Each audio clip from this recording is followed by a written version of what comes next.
नमस्कार विद्यार्थी मित्रांनो, मी लेखक राजेश मेशे ऑनलाईन आलेलो आहे। बऱ्याच विद्यार्थ्यांचं मला रिक्वेस्ट आली, विनंती आली की सर आमचे जीके वर, चालू घडामोडीवर किंवा आपले जे हे इतिहास, भूगोल, नागरिकशास्त्र, अर्थशास्त्र आहेत ना, त्याच्यावर प्रश्न उत्तरे घ्या। त्याच्यामुळे आपण प्रश्न उत्तरांचा हा टेस्ट सारखा किंवा एक आपण सिरीज चालू केली आहे। त्या सिरीजला तुमचा प्रचंड प्रतिसाद लाभला आहे आणि तुम्ही काय करायचंय, अशा स्वरूपात अभ्यास करायचा आहे। तर आपण प्रत्येक दिवशी संध्याकाळी किंवा सकाळी जसा वेळ मिळेल तसं प्रश्न उत्तर घेणार आहोत। लाईव्ह सगळ्यांनी आले असाल तर लवकर लवकर कमेंट बॉक्स मध्ये सांगायचं आहे। आजचे प्रश्न खूप महत्त्वाचे आहेत। बऱ्याच गोष्टी मी तुम्हाला आज एक्सप्लेन करणार आहे आणि मी प्रश्न विचारला की बरोबर गोलीगत कसं उत्तर द्यायचं आहे। सगळ्यांनी पटापट उत्तर द्यायचे आहेत आणि सगळ्यांनी लेक्चर व्यवस्थित ऐकायचं आहे। तर सगळे विद्यार्थी रेडी असताल तर लेक्चरला आता चालू करायचं आहे। आजचं लेक्चर खूप महत्त्वाचं आहे। आता बघा, तुम्हाला असे जीके वर प्रश्न पडतात, तर जीकेचे आज प्रश्न उत्तर मी आज घेणार आहे। आणि आजचा जो आहे तो म्हणजे भारतात घडलेल्या पहिल्या गोष्टी, खूप महत्त्वाचे प्रश्न उत्तर आहेत। विद्यार्थी मित्रांनो, सर्वांनी प्रश्न व्यवस्थित लिहून घ्यायचा आहे। वाटलं तर बाजूला नोटबुक पेन घेऊन बसा आणि तुम्हाला जर उत्तर येत नसतील तर बाजूला मी देणारच आहे ते नोटबुक, तुमच्या नोटबुक मध्ये, तुमच्या वहीमध्ये नोट डाऊन करून ठेवा। तर खूप महत्त्वाचे प्रश्न उत्तर आहेत, सगळ्यांनी व्यवस्थित उत्तर द्यायचे आहेत। मी प्रश्न विचारला की त्याचं बरोबर उत्तर द्यायचं आहे आणि बाजूला लिहून ठेवायचं आहे। बघा, भारतात घडलेल्या पहिल्या गोष्टी या जीके साठी खूप महत्त्वाच्या आहेत आणि तुम्हाला त्या आज मी सांगणार आहे। बघा, पहिला प्रश्न आहे, भारतातील पहिली विज्ञान नगरी कोणती? भारतातील पहिली विज्ञान नगरी कोणती आहे? भारतातली पहिली मुंबई आहे, दिल्ली आहे, कोलकाता आहे का बेंगलोर आहे? लवकर लवकर सगळ्यांनी कमेंट करायचं आहे। भारतातील पहिली विज्ञान नगरी कोणती आहे? किंवा तुम्हाला काय वाटतंय भारतातील पहिली विज्ञान नगरी कोणती आहे? मी तुम्हाला ऑप्शन असेच देत आहे, पण तुम्ही मला खरं खरं उत्तर द्यायचं आहे, बरोबर उत्तर द्यायचं आहे। भारतातील पहिली विज्ञान नगरी कोणती आहे? उत्तर काय आहे? लवकर लवकर सांगायचंय, कोलकाता। भारतातील पहिली विज्ञान नगरी आहे कोलकाता। बाजूला लिहून घ्यायचं आहे कोलकाता। बघा, विज्ञान नगरी म्हणताना काय वाटते? विज्ञान म्हणजे सायन्स आणि डेव्हलपमेंट। सगळ्यात आधी तुम्हाला आता थोडी छोटी ट्रिक्स सांगतो, ट्रिक्सनुसार तुम्ही तसं लक्षात ठेवू शकता। बघा, इंग्रज आले भारतामध्ये, इंग्रज आले, त्यांचं जास्त करून ते कुठं असायचे? बघा, बंगाल प्रांत किंवा कोलकात्याला असायचे आणि कोलकाता हेच त्यांचं काय असायचं? मुख्य स्थान असायचं। त्याच्यामुळे तिथं डेव्हलपमेंट होत गेलं आणि विज्ञान नगरी त्यांनी तिथं डेव्हलप केली। अशा स्वरूपात तुम्ही लक्षात ठेवा। छोट्या छोट्या ट्रिक्स पण तुम्हाला मी सांगणार आहे। गोष्टी कशा लक्षात ठेवायच्या, तुम्ही स्वतः अशा ट्रिक्स बनवा काहीतरी आणि त्या गोष्टी लक्षात ठेवा। तर मी पहिलं सांगितलं तुम्हाला, भारतातील पहिली विज्ञान नगरी कोणती आहे? कोलकाता। तर अशा स्वरूपात आपण विद्यार्थी मित्रांनो अभ्यास करणार आहोत। खूप खूप छान स्वरूपात मी तुम्हाला गोष्टी एक्सप्लेन करणार आहे। सर्वांनी बरोबर उत्तर द्यायचे आहेत, सर्वांनी व्यवस्थित लेक्चर ऐकायचं आहे। पुढचा प्रश्न आहे, भारतातील पहिला महासंघ कोणता आहे? लवकर लवकर मला कमेंट बॉक्स मध्ये सांगायचे, भारतातील पहिला महासंघ कोणता आहे? भारतातील पहिला महासंघ कोणता आहे? कोण मला उत्तर देते? लवकर लवकर कमेंट बॉक्स मध्ये सांगायचं आहे। खूप महत्त्वाचे प्रश्न उत्तर मी घेत आहे। वन लाइनर, तुम्हाला वन लाइनर असे प्रश्न पडतात, त्यावेळेस तुम्हाला याची उत्तर द्यावे लागतात। त्याच्यामुळे लवकर लवकर बाजूला नोटबुक पेन पण घेऊन बसा, म्हणजे तुम्हाला हे लिहून पण घेता येतील। भारतातील पहिला महासंघ कोणता आहे? कोण मला उत्तर सांगतंय? बरोबर उत्तर आहे परम 10,000 हा महासंघ आहे। महा म्हणजेच काय? परम। आपण म्हणत नाही का परम चरणेला पोहोचलो आहोत, म्हणजे परम म्हणजेच काय? शेवटचा किंवा महान, असा मोठा, असं लक्षात ठेवा। ट्रिक्स सांगतो तुम्हाला, ट्रिक्स पण बाजूला लिहून ठेवा म्हणजे तुम्हाला ती लक्षात ठेवता येईल। भारतातील पहिला महासंघ म्हणजेच काय? महा म्हणजे मोठा, संघ म्हणजे संघ किंवा टीम। मोठी टीम कोणती असणार? मोठी म्हणजेच काय? महान किंवा जास्त स्वरूपात। परम म्हणजेच काय असतंय? परम म्हणजे या नावातच परम म्हणजे मोठा किंवा महान असते। नावातच बघा परम आहे आणि 10,000 पण संख्या मोठीच आहे आणि संघ आहे 10,000चा संघ, परम म्हणजे मोठ्या 10,000चा संघ अशा स्वरूपात तुम्ही त्याला लक्षात ठेवू शकता. विद्यार्थी मित्रांनो, अशा स्वरूपात अभ्यास करा, तुम्हाला याचा नक्कीच फायदा होणार आहे. पुढचा प्रश्न पण खूप महत्वाचा आहे. भारतातील पहिले दूरदर्शन केंद्र कोठे स्थापन झाले? बघा, दूरदर्शन केंद्र म्हणजेच कसं, आपण लहानपणी शक्तिमान बघायचो, आकाशवाणी केंद्र असायचे, अशा स्वरूपात भारतातील पहिलं दूरदर्शन केंद्र कुठं असणार आहे? कोण मला कमेंट बॉक्स मध्ये सांगते? बेंगलोर आहे, कोलकाता आहे, दिल्ली आहे, मुंबई आहे, पुणे आहे, काय आहे? तुम्ही लवकर लवकर उत्तर द्यायचं आहे. कोण उत्तर देणार आहे बघा? बरेच विद्यार्थी मला असं मुंबई उत्तर देतील किंवा कोलकाता देतील, दिल्ली देतील, पण खरं उत्तर काय आहे मी तुम्हाला ते सांगणारच आहे. पण तुमचे उत्तर मला पाहिजे आहे. भारतातील पहिले दूरदर्शन केंद्र कोणते आहे?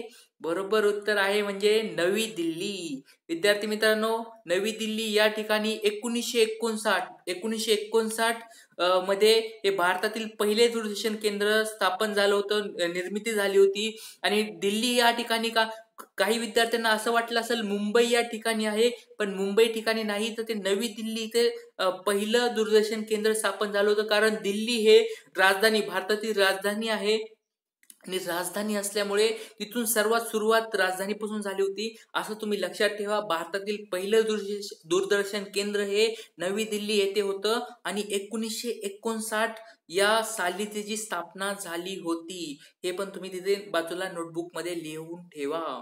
आता पुढचा प्रश्न आहे, भारतातील पहिले स्वदेशी क्षेपणास्त्र. क्षेपणास्त्र बघा, क्षेपणास्त्र म्हणजे काय असतंय? क्षेपण म्हणजेच काय? क्षेपण म्हणजे एखाद्या गोष्टीवर डागणे, एखाद्या गोष्टीवर स्फोट करणे, अशा स्वरूपात. क्षेपणास्त्र कोणतं सांगा? स्वदेशी. परत अजून प्रश्न बघा, नीट वाचा. क्षेपणास्त्र नाही, स्वदेशी. स्वदेशी म्हणजे भारताने स्वतः बनवलेलं, स्वतःच्या देशामधलं, बाकीच्या देशाची मदत न घेता बनवलेलं क्षेपणास्त्र कोणतं आहे? कोण मला कमेंट बॉक्स मध्ये सांगतोय? आणि हा प्रश्न बरेच वेळेस परीक्षेत पडलेला आहे आणि यावेळेस पण पडू शकतो. भारतातील पहिले स्वदेशी क्षेपणास्त्र कोणते आहे? लवकर लवकर कमेंट बॉक्स मध्ये सांगायचं आहे. पृथ्वी. 1988 या साली त्याची पृथ्वी हे क्षेपणास्त्र याची काय झाली होती? स्वदेशी. हे पहिलं भारतातलं स्वदेशी काय आहे? क्षेपणास्त्र आहे. भारतातील पहिले स्वदेशी क्षेपणास्त्र कोणते? पृथ्वी. 1988. पृथ्वी म्हणजे पूर्ण असं समजा, भारतासाठी काय एक पृथ्वीवर पूर्ण क्षेपणास्त्र तयार करायचं होतं आणि क्षेपणास्त्र त्याला नाव देऊन टाकलं पृथ्वी. बाबा, पृथ्वीचं आहे, कारण पृथ्वीवर सगळ्यात पहिल्यांदा आम्ही भारतानेच निर्माण केलंय, म्हणून आम्ही पृथ्वीवर सगळ्यात ग्रेट आहोत. म्हणून असं लक्षात ठेवा, भारताचं स्वदेशी क्षेपणास्त्र कोणतंय? पृथ्वी. पुढचं आहे बघा, भारतातील पहिले कुटुंब नियोजन केंद्र. भारतातील पहिले कुटुंब नियोजन केंद्र कोठे आहे? भारतातील पहिले कुटुंब नियोजन केंद्र. कुटुंब नियोजन म्हणजे एक कुटुंबाचं नियोजन केलं जातं, त्या स्वरूपात पहिलं कुटुंब नियोजन केंद्र कोठे स्थापन झालं होतं भारतातील? ते मला लवकर लवकर कमेंट बॉक्स मध्ये सांगायचं आहे. खूप महत्वाचे प्रश्न उत्तर मी घेत आहे. बाजूला नोटबुक पेन पण घेऊन ठेवा. मी छोटे छोटे ट्रिक्स पण सांगत आहे, त्या ट्रिक्स पण लिहून ठेवा, म्हणजे तुम्हाला त्या गोष्टी कायमस्वरूपी लक्षात राहतील. विद्यार्थी मित्रांनो, अशा स्वरूपात अभ्यास करा, हसत खेळत अभ्यास करा, तुम्हाला काहीच अवघड जाणार नाही. लवकर लवकर कमेंट बॉक्स मध्ये उत्तर द्यायचे आहेत सगळ्यांनी. बघा, मुंबई. भारतातील पहिले कुटुंब नियोजन केंद्र कुठे? मुंबई या ठिकाणी. 1925 या ठिकाणी, या म्हणजे जवळजवळ बघा किती आता 100 वर्ष होत आले असतील त्याला. ते कुटुंब नियोजनाचं 1925 पासून चालू आहे आणि मुंबई या ठिकाणी त्याचं काय झालेलं आहे? स्थापना झालेली आहे. ते केंद्र कुठे आहे? मुंबई या ठिकाणी. तर बघा, मुंबई हे ब्रिटिश काळापासून खूप फेमस झालं होतं. पुढे पुढे जसं जसं ब्रिटिशांची सत्ता मुंबईकडे वाढली, मुंबईचा जसं व्यापार वाढला, त्याप्रमाणे भारतातलं आर्थिक राजधानी मुंबई मानली जाते आणि मुंबईच्या ठिकाणी बऱ्याच गोष्टी एक केंद्रित झाल्या होत्या. त्याच्यामुळे कुटुंब नियोजन केंद्र हे पण मुंबईमध्ये स्थापन केलं आणि ते कधी स्थापन केले? 1925 या साली. तर बाजूला नोटबुक पेन मध्ये लिहून ठेवायचंय, पहिले कुटुंब नियोजन केंद्र कुठे आहे? मुंबई या ठिकाणी. भारताचा पहिला उपग्रह. उपग्रह म्हणजेच काय असतं? सॅटेलाइट असतं. भारताचा पहिला सॅटेलाइट कोणता आहे? भारताचा पहिला उपग्रह कोणता आहे? बऱ्याच वेळेस परीक्षेत प्रश्न पडलेला आहे. तुम्हाला सगळ्याला उत्तर याचं गोलीगत द्यायचं आहे. SQ, RQ, ZQ कोण उत्तर देते मला लवकर लवकर सांगायचंय आणि टेन्शन घ्यायचं नाही, अभ्यास करत राहायचंय. तुम्हाला स्पर्धा परीक्षेमध्ये काहीच टेन्शन येणार नाही, फक्त अभ्यास करत राहा आणि स्मार्ट पद्धतीने अभ्यास करा. मी जसं बघा छोटे छोटे ट्रिक्स सांगत आहे, ट्रिक्सनुसार अभ्यास करा, तुम्हाला खूप गोष्टी फायदेशीर ठरतील. भारताचा पहिला उपग्रह कोणता आहे? लवकर लवकर कमेंट बॉक्स मध्ये सांगायचं आहे. आर्यभट्ट. सगळ्यालाच माहिती आहे आर्य. आर्य म्हणजेच काय? आर्यभट्ट म्हणजेच काय? आर्यभट्ट खूप महान व्यक्ती होते आणि महान व्यक्ती असल्यामुळे पहिलं सॅटेलाइट असं समजलं की आपण त्यांच्या नावावरच ठेवून द्यावं. महान आर्यभट्ट खूप महान, भारताचे खूप महान मानले जातात आणि त्यांच्या नावावरच आपण काय केलं होतं? आर्यभट्टाच्या नावावर पहिला उपग्रह आपण काय केलं? त्यांच्या नावावरच ठेवला होता. म्हणून भारताचा पहिला उपग्रह कोणता आहे? आर्यभट्ट. आता पुढचा प्रश्न आहे, भारतातील पहिला दूरसंवेदन उपग्रह. आता प्रश्न आहे पहिला प्रश्न काय होता? भारतातील पहिला उपग्रह. आताचा प्रश्न काय आहे? भारतातील पहिला दूरसंवेदन उपग्रह कोणता? पहिला दूरसंवेदन उपग्रह कोणता? पहिला विचारला होता उपग्रह, फक्त उपग्रह विचारला होता, पहिला उपग्रह. आता यावेळेस विचारलाय पहिला दूरसंवेदन उपग्रह कोणता आहे? कोण मला कमेंट बॉक्स मध्ये सांगताय? पाहायचं आहे. पहिला दूरसंवेदन उपग्रह आहे IRS-1A. 1A हा जो आहे उपग्रह, दूरसंवेदन उपग्रह IRS-1A हा जो उपग्रह आहे तो भारतातील पहिला दूरसंवेदन उपग्रह आहे. बरोबर आहे का नाही उत्तर? मला तुम्हाला काय वाटतं, हे उत्तर बरोबर आहे का नाही ते पण मला व्यवस्थित सांगायचं. कमेंट बॉक्स मध्ये मला सगळ्यांनी उत्तर द्यायचे आहेत. आता पुढचा प्रश्न आहे, भारतातील पहिली अणुभट्टी हिचं नाव काय आहे? ती कोठे होते किंवा ती कोठे स्थापन झाली? तर मला लवकर लवकर कमेंट बॉक्स मध्ये सांगायचं. हा प्रश्न तर खूप मस्त आहे. भारतातील पहिली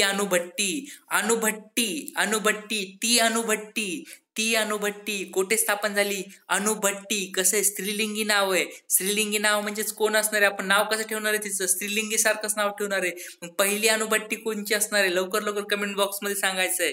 तर सगळ्यांनी बरोबर उत्तर दिलेलं आहे, ते म्हणजे अप्सरा. 1954. अप्सरा आली चंद्रकोळीतून खाली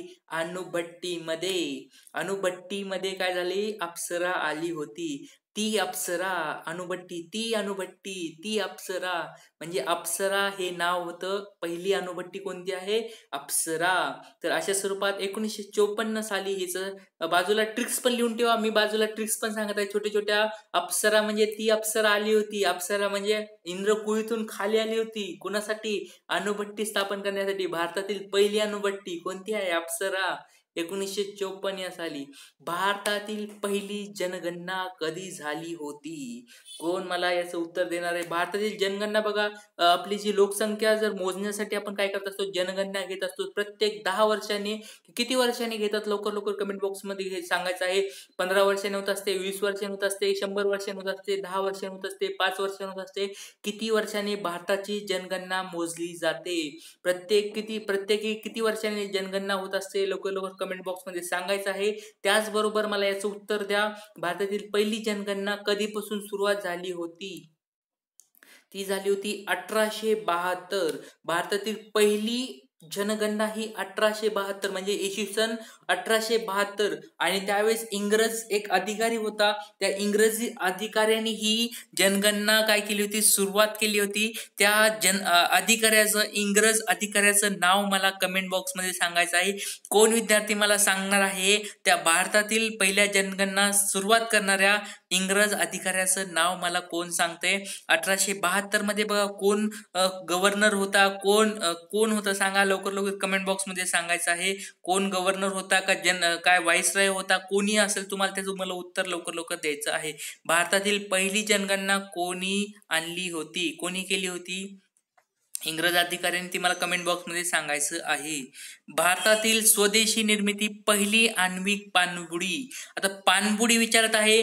पहिली पहिली आण्विक आण्विक पाणबुडी कोणती आहे आणि ती पण स्वदेशी. स्वदेशी हा पण शब्द खूप महत्वाचा आहे. भारतातील स्वदेशी निर्मिती पहिली आण्विक, अजून पहिली आण्विक पाणबुडी, पाणबुडी पण नाही आण्विक पाणबुडी कोणती आहे मला कमेंट बॉक्समध्ये सांगायचं आहे. परत प्रश्न विचारतोय, भारतातील स्वदेशी निर्मिती पहिली आण्विक पाणबुडी कोणती? लवकर लवकर कमेंट बॉक्समध्ये सांगायचं आहे. बघा कोण मला उत्तर देत आहे. INS अरिहंत, INS अरिहंत ही नावाची पाणबुडी होती. अरिहंत हा का नाव पडले मला INS अरिहंत हे नाव का दिलं होतं मला कमेंट बॉक्समध्ये सांगायचं आहे. INS अरिहंत हे नाव का दिलं होतं त्या पाणबुडीला ते पण मला कमेंट बॉक्समध्ये सांगायचं आहे. विद्यार्थी मित्रांनो, पुढची जी आहे भारतातील पहिली अणुचाचणी ती कुठे झाली होती, कधी झाली होती मला कमेंट बॉक्समध्ये सांगायचं आहे. आणि तुम्हाला छोटी हिंट देतो, छोटी ट्रिक्स सांगतो. बघा भारतातील पहिली अणुचाचणी कधी झाली होती, कोणी केली होती, किंवा तिचं नाव काय होतं, अजून कोणत्या साली झाली होती. बघा त्यावर एक पिक्चर पण निघालेला आहे. आपला बॉलिवूडमध्ये खूप मस्त पिक्चर आहे. त्या पिक्चर खूप गाजलेला पिक्चर आहे. त्याच अणुचाचणीवर आपलं गाजलेला हा पिक्चर आहे. त्या पिक्चरमध्ये सगळी गोष्ट टाकली होती. भारतातील पहिली अणुचाचणी कशी झाली होती, किंवा कोणी केली होती, कशा स्वरूपात ते भारतातील अणुचाचणी, किती त्याला कष्ट लागले होते, किती अडचणी आल्या होत्या, सगळ्या ह्या पिक्चर मध्ये टाकलेल्या आहेत. मला कोण याचं उत्तर बरोबर उत्तर कोण देते मला पाहायचं आहे. भारतातील पहिली अणुचाचणी कोठे झाली होती? पोखरण 1974.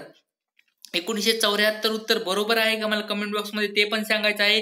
काही वेळेस मी जाणून बुजून काही उत्तर थोडे चुकीचे पण दिलेले आहेत, किंवा काही उत्तर मी आलटापलट केलेले आहे, ते पण मला कमेंट बॉक्समध्ये सांगायचं आहे. कारण मला पाहायचं आहे की तुम्ही बरोबर मी सांगतोय ती उत्तर बरोबरच घेतायत का तुम्ही स्वतः पण उत्तर देत आहात. कारण मला तुम्हाला पाहायचं आहे, तुम्हाला पण मला तुमची एक चाचणी घ्यायची आहे की तुम्ही बरोबर उत्तर लेक्चर पाहत आहेत का, किंवा काय करत आहात नेमकं. त्याच्यामुळे मला काही गोष्टी मी थोड्या चुकीच्या पण टाकत असतो. त्याच्यामुळे थोड्या गोष्टी तुम्ही लक्षात घ्यायचा, आणि ज्यावेळेस असं वाटतं की इथं चुकीचं आहे मला सांगायचा. कारण तुम्हाला ज्यावेळेस तुम्ही सांगताल त्यावेळेस मला कळेल की अरे बाबा तुम्ही खरंच सिरियसली पाहत आहात, सिरियसली अभ्यास करत आहात. भारतातील पहिली अणुचाचणी पोखरण येथे झाली होती, आणि पोखरणवर पिक्चर पण आहे. बॉलिवूडचा खूप छान पिक्चर आहे. तुम्ही जाऊन तो घरी जाऊन पाहू शकता. पोखरण हा पिक्चर आहे, तो पोखरण पिक्चर तुम्ही पाहू शकता. आपलं बॉलिवूड याच घटनेवर तो पिक्चर आधारित आहे. चंद्रावर मानव पाठवणारा पहिला देश कोणता?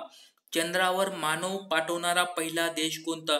हा प्रश्न तर यावेळेस पडेल का नाही माहित नाही, पण परीक्षेत हा बऱ्याच वेळेस प्रश्न पडलेला आहे, आणि जनरल नॉलेज मध्ये हा प्रश्न विचारला जातो. चंद्रावर मानव पाठवणारा आपल्याला माहित असतो मानव कोणता पाठवलाय, पण कोणत्या देशाने पाठवला होता, पहिला देश कोणता होता तो आपल्याला सांगायचं आहे. चंद्रावर मानव पाठवणारा पहिला देश कोणता? लवकर कमेंट बॉक्स मध्ये सांगायचं आहे.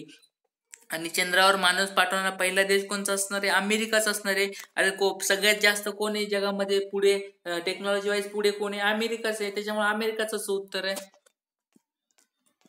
आता पहिला मानवनिर्मित उपग्रह अवकाशात प्रक्षेपित करणारा देश. पुढचा प्रश्न आहे म्हणजे पहिला मानवनिर्मित उपग्रह अवकाशात प्रक्षेपित करणारा देश, म्हणजे सगळ्यात सुरुवातीला आकाशामध्ये उपग्रह सोडणारा देश कोणता आहे? लवकर कमेंट करायचं आहे.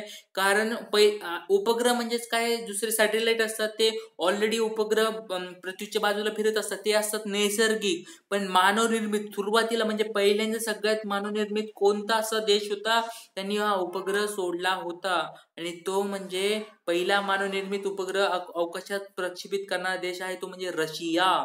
हा प्रश्न खूप महत्वाचा आहे. तुम्ही नोटबुक पेन बाजूला घेतलेला असेल तर लिहून ठेवा. पहिला मानवनिर्मित उपग्रह अवकाशात प्रक्षेपित म्हणजे लॉन्च करणारा पहिला देश कोणता? रशिया आहे. आता पुढचा आहे प्रश्न खूप महत्वाचा आहे. पहिला हृदयरोपण शस्त्रक्रिया यशस्वी करणारा देश. हृदय रोपण म्हणजेच काय? Heart plantation. हार्ट असते, हार्टचं काय करायचं आपल्या म्हणजे हृदयाचं रोपण करायचं, म्हणजे दुसरं हृदय काढून दुसऱ्या हृदयाला, म्हणजे एखाद्या माणसाचं हृदय काढायचं, दुसऱ्याचं हृदय काढायचं आणि ते एका माणसाला लावायचं. तर अशा हृदय रोपणाचं शस्त्रक्रिया करणं यशस्वी. परत महत्वाची गोष्ट, काढलं फक्त महत्वाचं नाही, काढलं तर माणूस मरतोय, तो माणूस मरू नये म्हणून त्याला परत दुसरं पण हृदय लावायचं. हे हृदय रोपण सक्सेसफुली पण व्हायला पाहिजे. आणि सक्सेसफुली होणारा पहिला शस्त्रक्रिया करणारा देश कोणता आहे, कमेंट बॉक्स मध्ये सांगायचं आहे. आणि तो देश आहे म्हणजे दक्षिण आफ्रिका. दक्षिण आफ्रिका. आपल्याला वाटत आहे बघा, दक्षिण आफ्रिकेत एवढ्या जास्त गोष्टी नसतात, दक्षिण आफ्रिकेत एवढं नाव नसतंय, पण दक्षिण आफ्रिका हा जो असा देश आहे, त्यांनी पहिला प्रयोग केला की हृदय रोपण शस्त्रक्रियेचा पहिला प्रयोग त्यांचा यशस्वी ठरलेला होता. त्याच्यामुळे दक्षिण आफ्रिका सॅल्यूट आहे की त्यांनी हृदय रोपण करणं खूप म्हणजे सोपी गोष्ट नाही, खूप अवघड गोष्ट आहे. कारण माणसातून हृदय काढलं तर माणूस डायरेक्ट मरतो, पण तरी पण त्यांनी काहीतरी करून हृदय रोपण केलं असणार आहे आणि ते कसं सक्सेसफुल ठरले असणार आहे. आता मी काही डॉक्टर नाही, त्याच्यामुळे मला एवढ्या गोष्टी माहित नाहीत मधल्या की हृदयरोपण वगैरे कसं करतात, पण त्या गोष्टी खूप महत्वाच्या असू शकतात, खूप इम्पॉर्टंट असू शकतात. आणि तो देश आहे तो म्हणजे दक्षिण आफ्रिका.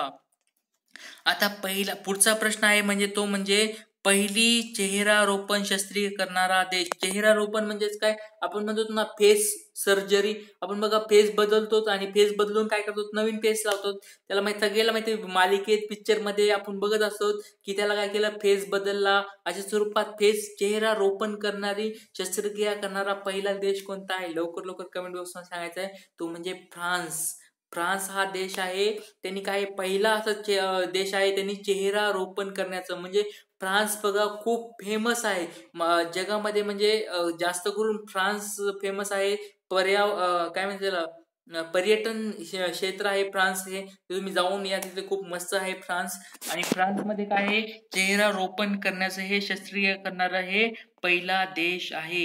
आतापर्यंत आपण गोष्टी बघितल्या त्या म्हणजे भारतात पहिल्यांदा काय घडल्या होत्या. आता पुढचे जे प्रश्न आहेत ते म्हणजे खूप महत्वाचे असणार आहेत. ते म्हणजे भारतातील सर्वात उंच किंवा सगळ्यात जास्त स्वरूपाच्या गोष्टी कोणत्या आहेत, सगळ्यात उंच काय आहे, सगळ्यात जास्त काय आहे, अशा स्वरूपाचे हे पुढचे प्रश्न आहेत. आणि सगळे प्रश्न खूप महत्वाचे आहेत. आतापर्यंत तुम्हाला चालू घडामोडीमध्ये काही प्रश्न आहेत का, उत्तर मला लवकर लवकर कमेंट बॉक्स मध्ये सांगायचंय. किंवा आतापर्यंतच्या तुम्हाला मी प्रश्न सांगितल्या, छोट्या छोट्या ट्रिक्स पण सांगितल्या, त्या ट्रिक्स कशा लक्षात ठेवायच्या ते पण सांगितल्या. आता स्वरूपाचं आतापर्यंतचं लेक्चर तुम्हाला कसं वाटलंय कमेंट बॉक्स मध्ये मला सांगायचं आहे.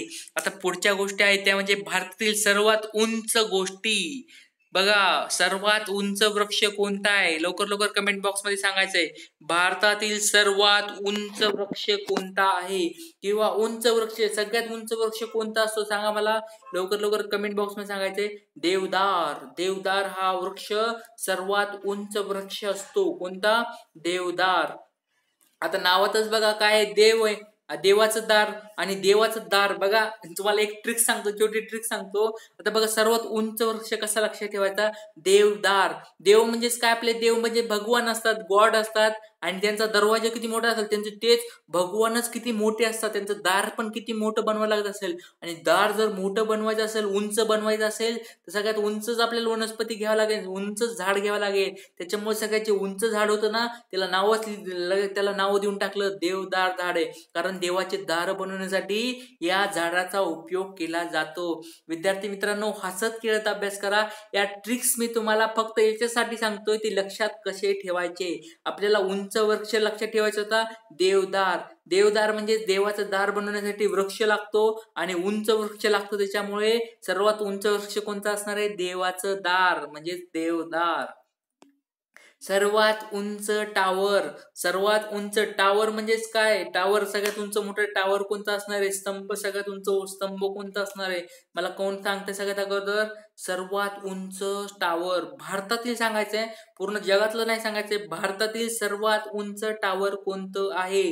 लवकर लवकर मला कमेंट बॉक्स मध्ये सांगायचंय, भारतातील सर्वात उंच टावर कोणते आहे. आणि याचं उत्तर आहे ते म्हणजे टीव्ही टावर. टीव्ही टावर म्हणजेच काय, टीव्ही टावर. आता तुम्हाला छोटी ट्रिक सांगतो. टीव्ही म्हणजेच काय, आपली घरची टीव्ही असते बघा, आणि टीव्हीचं टावर बघा, टीव्हीला सिग्नल येण्यासाठी लहानपणी बघा टीव्हीचे टावर असायचे, आणि आपण लहानपणी अँटेना इकडे तिकडे फिरवायचो बघा. त्यावेळेस लक्षात यायचं की अरे इकडं असं केलं की अरे बाबा आली आली आली, नसं काय वाटायचं. मुंग्या यायचे बघा, मुंग्या लहानपणी टीव्हीवर मुंग्या यायच्या. आपण लगेच म्हणतो अँटेना इकडे फिरव तिकडे फिरव. मग त्याच्यासाठी आपण टीव्हीचं टावर एक सेट केलेलं असायचं, आणि टीव्हीच्या टावरकडे आपण काय करायचो, अँटेना फिरवायचो. याच्यानुसार तुम्ही लक्षात ठेवा, सगळ्यात उंच टावर कोणतं आहे, टीव्हीचं टावर. म्हणजे टीव्ही टावर भारतातील सगळ्यात उंच टावर आहे. अशा स्वरूपात छोट्या छोट्या ट्रिक्स पण आहेत, त्या छोट्या छोट्या ट्रिक्स पण बाजूला लिहून ठेवा. तर विद्यार्थी मित्रांनो, सर्वात उंच शिखर, भारतातील सर्वात उंच शिखर कोणतं आहे, लवकर लवकर कमेंट बॉक्स मध्ये सांगायचं आहे. आणि महाराष्ट्रातील सर्वात उंच शिखर कोणतं आहे ते पण कमेंट बॉक्स मध्ये सांगायचं आहे. भारतातलं सर्वात उंच शिखर कोणतं आहे, महाराष्ट्रातील सर्वात उंच शिखर कोणतं आहे, आणि जगातलं सर्वात उंच शिखर कोणतं आहे. या 3 प्रश्नाचे उत्तर मला पाहिजे आहेत. भारतातील सर्वात उंच शिखर, सर्वात पहिला प्रश्न महाराष्ट्रातील उंच शिखर, दुसरा प्रश्न जगातलं उंच शिखर. हे 3 प्रश्नाची उत्तर मला सर्वांनी द्यायचे आहेत. आता बघा, पहिलं आहे सर्वात उंच शिखर कोणतं आहे, K2. भारतातील सर्वात उंच शिखर K2 आहे. ते भारतामध्ये स्थित आहे, त्याच्यामुळे भारताचं उंच शिखर आहे K2. आता त्याच्यानंतर महाराष्ट्रातलं उंच शिखर कोणतं आहे, मला लवकर लवकर कमेंट सांगायचंय. आणि जगातलं सर्वात उंच शिखर कोणतं आहे. आता त्याच्या पुढचा प्रश्न आहे म्हणजे सर्वात उंच धरण. भारतामधलं सर्वात उंच धरण कोणतं आहे, लवकर लवकर कमेंट बॉक्स मध्ये सांगायचंय. भारतातील सर्वात उंच धरण कोणतं आहे. उंच, उंच म्हणजेच काय, सगळ्यात टॉलेस्ट. आणि धरण म्हणजेच काय, डॅम्प असतो बघा, धरण असतं, धरण बांधलेलं. सगळ्यात उंच धरण कोणतं आहे सांगायचं, मला कमेंट बॉक्स मध्ये सांगायचंय. भाकरा नांगल धरण. कोणतं, भाकरा नांगल. भाकरा नांगल धरण कोठे आहे ते मला कमेंट बॉक्स मध्ये सांगायचंय. भाकरा म्हणजेच काय, तुम्हाला छोटी ट्रिक्स पण सांगतो. नांगल म्हणजेच काय, नांगल आपण असं थोडं एक टेन्शन न घेता असं लक्षात ठेवा, नांगल म्हणजे एक नांगर आहे. आणि नांगर बघा, आपलं शेतकऱ्यांचा नांगर असतो, त्या नांगर किती उंच असतो. त्या नांगराला जर असं उंच केलं ना, तो खूप उंच होतो. तुम्ही जर शेतकरी असाल तुम्हाला माहित असेल की जेव्हा नांगर असा बैलाला लावलेला असतो तेव्हा तो असा आडवा असतो, पण जर असं जर सोडला, बैलापासून वेगळा केला, तर तो उंच होतो. त्याच्यामुळे भाकरा नांगल. नांगल म्हणजेच काय, नांगर. असं लक्षात ठेवा, ट्रिक्स लक्षात ठेवा. नांगल म्हणजे नांगर, आणि तो भाकरा नांगर हा सगळ्यात उंच असतो बघा. त्याच्यामुळे सर्वात उंच धरण कोणतं आहे, भाकरा नांगल धरण. आणि ते कोणत्या राज्यात आहे मला कमेंट बॉक्स मध्ये सांगायचं आहे.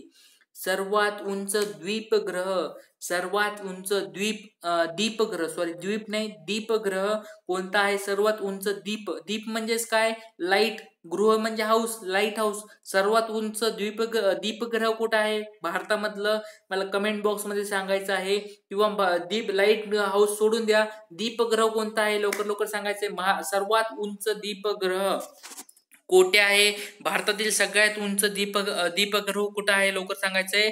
आणि तो आहे मुंबई जवळ. कुठे आहे, मुंबई जवळ. आणि मुंबई भारतातील सगळ्यात मोठं किंवा राजधानी, आर्थिक राजधानी आहे. आणि आर्थिक राजधानीच्या या ठिकाणीच ते काय झालेले स्थित आहे. कुठे, मुंबई जवळ. द्वीपग्रह, द्वीप म्हणजे लाईट हाऊस. सर्वात उंच धबधबा, भारतातील सर्वात उंच धबधबा कोणता आहे, कोण मला सगळ्यात उत्तर आधी देणार आहे ते पाहायचं आहे. भारतातील सर्वात उंच धबधबा. दुसरा प्रश्न आहे महाराष्ट्रातील सर्वात उंच धबधबा. तिसरा प्रश्न आहे जगातील सर्वात उंच धबधबा. या 3 प्रश्नाचे उत्तर मला कोण देते पाहायचं आहे. कोण मला या 3 प्रश्नाचे उत्तर देणार आहे. भारतातील उंच धबधबा, महाराष्ट्रातील उंच धबधबा, जगातील उंच धबधबा. कोण मला या प्रश्नाचं उत्तर देत आहे पाहायचं आहे. भारतातील सर्वात उंच धबधबा, आणि तो आहे कोणता आहे, गिरसप्पा हा कर्नाटक मध्ये आहे. 960 फूट उंच आहे. किंवा जोग, तुम्ही जोग जर ऐकला असेल, तुम्ही जोग वाचला असेल कुठे बघा, जोग आहे, गिरसप्पा आहे. हे जे धबधबे आहेत भारतातील सर्वात उंच धबधबे आहेत. गिरसप्पा हा कुठे कर्नाटक मध्ये आहे. आणि कोणत्या नदीवर आहे तो पण मला याचं उत्तर द्यायचं आहे. कोणत्या नदीवर हा धबधबा आहे? महाराष्ट्रातील सगळ्यात उंच धबधबा कोणी सांगितला आहे? लवकर लवकर कमेंट बॉक्स मध्ये सांगायचंय. जगातला सगळ्यात उंच धबधबा कोणता आहे ते पण मला लवकर लवकर कमेंट बॉक्स मध्ये सांगायचं आहे. आता पुढचा प्रश्न आहे, सर्वात उंच दीपगृह झालेला आहे आपल्या मुंबई जवळ आहे तो. सर्वात उंच मिनार. मिनार बघा, मिनार म्हणलं की एकच नाव येतंय, चांद मिनार. बरोबर, चांद मिनार. सर्वात उंच मिनार कोणता आहे? महाराष्ट्रातील नाही, भारतातील सगळ्यात उंच मिनार कोणता आहे? कुठे आहे तो लवकर लवकर कमेंट बॉक्स मध्ये सांगायचं आहे. सर्वात उंच मिनार. मिनार म्हणजे असं एक काय म्हणतात, किल्ल्याच्या समोर एक लहान म्हणजे राजे लोक असायचे ते किल्ल्यासमोर एक मिनार बांधायचे किंवा मिनार प्रमाणे तो कुठे आहे लवकर लवकर सांगायचंय. तो आहे कुतुब मिनार आणि तो दिल्लीच्या ठिकाणी आहे. सर्वात उंच मिनार कुतुब मिनार. कुतुब मिनार सगळ्यात उंच आहे तर तो दिल्लीच्या ठिकाणी आहे. पुढचा प्रश्न आहे, सर्वात उंच पूल. पूल म्हणजेच काय? ब्रिज. ब्रिज आहे बघा, सर्वात उंच पूल. भारतातील सर्वात उंच पूल कोणता आहे? कोण मला याचं उत्तर देतंय ते पाहायचं आहे. भारतातील सर्वात उंच पूल कोठे आहे आणि कोणता? नाव कोणता आहे त्याचं नाव काय आहे ते सांगायचं आहे कमेंट बॉक्स मध्ये मला सगळ्यांनी. सर्वात उंच पूल कोणता आहे? भारतातील सर्वात उंच पूल कोणता आहे? चंबळ. चंबळ हा जो पूल आहे तो, चंबळ जो पूल आहे तो भारतातील सर्वात उंच पूल आहे.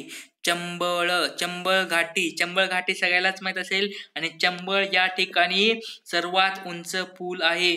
बरोबर आहे की नाही उत्तर? मी कधी कधी खोटे पण उत्तर देतो, चुकीचे पण उत्तर टाकले असेल.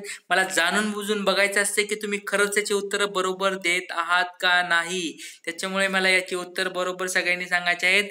की सर्वात उंच पूल कोणता आहे? चंबळ पूल आहे. तर तुम्ही त्याचे उत्तर द्या. आणि महत्वाची गोष्ट बघा, आपले चालू घडामोडीचे किंवा असे शॉर्ट ट्रिक्स नुसार मी सगळ्या गोष्टी तुम्हाला घेणार आहे. ज्या विद्यार्थ्यांना आपलं हे दररोज पाहिजे असेल त्यांनी रजिस्ट्रेशन करायचं आहे. हा माझा व्हॉट्सअप नंबर आहे. मी लेखक राजेश मेशे. माझा हा व्हॉट्सअप नंबर आहे. याच्यावर 72 74 77 17 91 या व्हॉट्सअप नंबरवर तुमचं रजिस्ट्रेशन करून ठेवा. म्हणजे तुम्हाला जे दररोज लेक्चर होतील किंवा काही बॅचेस असतात, सगळ्या आपल्या गोष्टी फ्री ऑफ कॉस्ट असतात.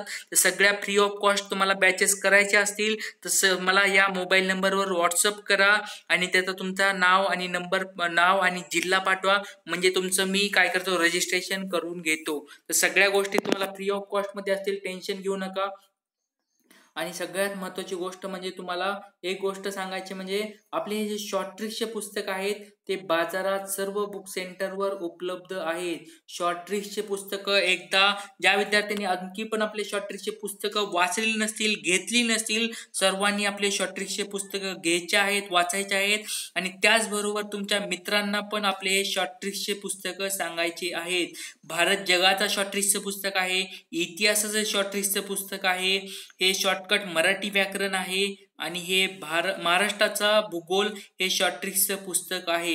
सगळे पुस्तकं बाजारात उपलब्ध आहेत. त्याच्यामुळे विद्यार्थी मित्रांनो, तुम्ही नक्कीच या पुस्तकांचा अभ्यास करा. तुम्हाला याचा नक्कीच फायदा होणार आहे. तुम्हाला आजचं लेक्चर कसं वाटलं मला कमेंट बॉक्स मध्ये सगळ्यांनी सांगायचंय. आजचं लेक्चर तुम्हाला कसं वाटलं? जर आवडलं असेल लेक्चरला लाईक करा, व्हिडिओला लाईक करा आणि नक्कीच या चॅनलला सबस्क्राईब करून ठेवा. म्हणजे तुम्हाला सगळ्या गोष्टी काय भेटतील, वेळेवर भेटतील. आणि त्या बेल आयकॉन असतं बघा, बेल आयकॉनला पण तुम्ही बटनवर दाबा म्हणजे तुम्हाला त्याचे नोटिफिकेशन येत राहतील. तर अशा स्वरूपात आज आपण येथेच थांबणार आहोत. सर्वांनी खूप छान छान उत्तर दिले, त्याच्याबद्दल सर्वांचे धन्यवाद व्यक्त करतो. उद्या परत संध्याकाळी 6 वाजता भेटणार आहोत. जय हिंद, जय महाराष्ट्र.